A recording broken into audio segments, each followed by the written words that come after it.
Magandang umaga po sa inyong lahat at narito na ang ating 5 a.m. bulletin ng Bagyong C1 at live po mula dito sa Pag-asa Weather Forecasting Center.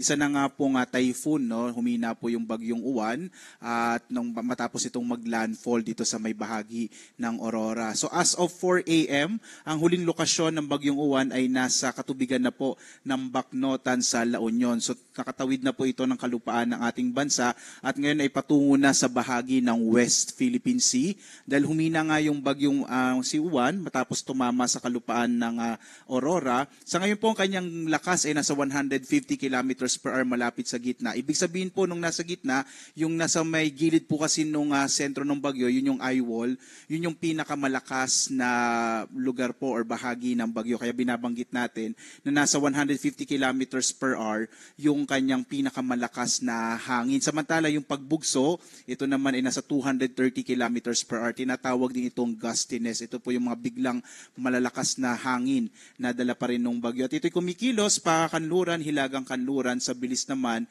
na 25 kilometers per hour. Makikita nyo po, no? So nababawasan na po yung mga lugar na may mga kaulapan. Kaya po posible po na mamayang hapon or mamayang tanghali ay mas mababawasan na yung mga pagbugso ng hangin at malalakas na mga ulan na dala nga ng Bagyong Uwan, lalo't palabas na po ito ng Philippine Area of Responsibility.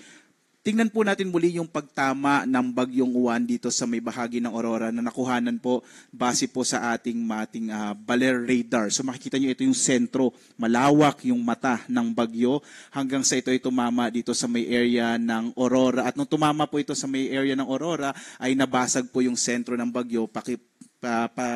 Makikita po natin na bahagyang humina nga itong bagyo mula sa super typhoon category ay naging typhoon category na ito hanggang sa binaybay niya itong mga lugar po sa Northern Luzon hanggang lumabas na nga patungo sa West Philippine Sea dito po sa may area ng La Union.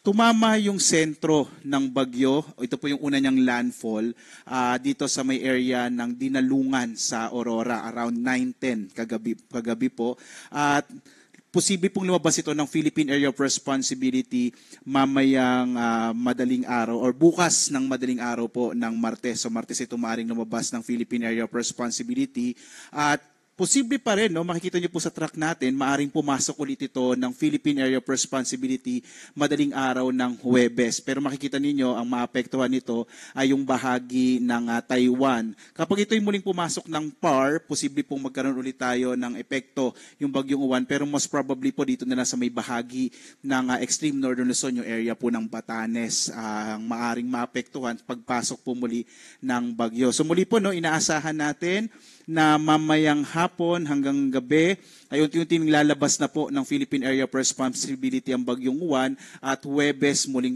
maaring pumasok ito ng PAR. Bandang Friday po ay maaring lumabas ulit ito ng Philippine Area of Responsibility at maging isang low pressure area na lamang pagdating ng araw ng Sabado.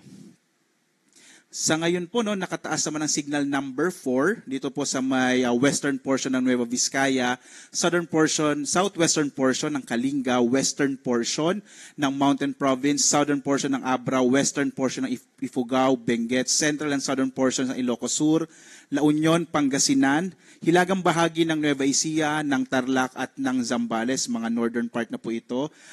Gayon din, signal number 3 naman sa southwestern portion ng mainland Cagayan, kanlurang bahagi ng Isabela, southern portion ng Apayao, nalalabing bahagi ng Kalinga, Ifugao, ng Abra, ng Mountain Province, ang buong lalawigan ng Quirino, southern portion ng Ilocos Norte, nalalabing bahagi ng Ilocos Sur, nalalabing bahagi ng Nueva Vizcaya, northern and central portion ng Aurora, western portion ng Bulacan, buong lalawigan ng Pampanga, nalalabing bahagi ng Tarlac, nalalabing bahagi ng Zambales, ang hilagang bahagi ng Bataan, ang nalalabing bahagi ng mainland Cagayan kasama yung Babuyan Islands ay nakataas naman po ang signal number 2.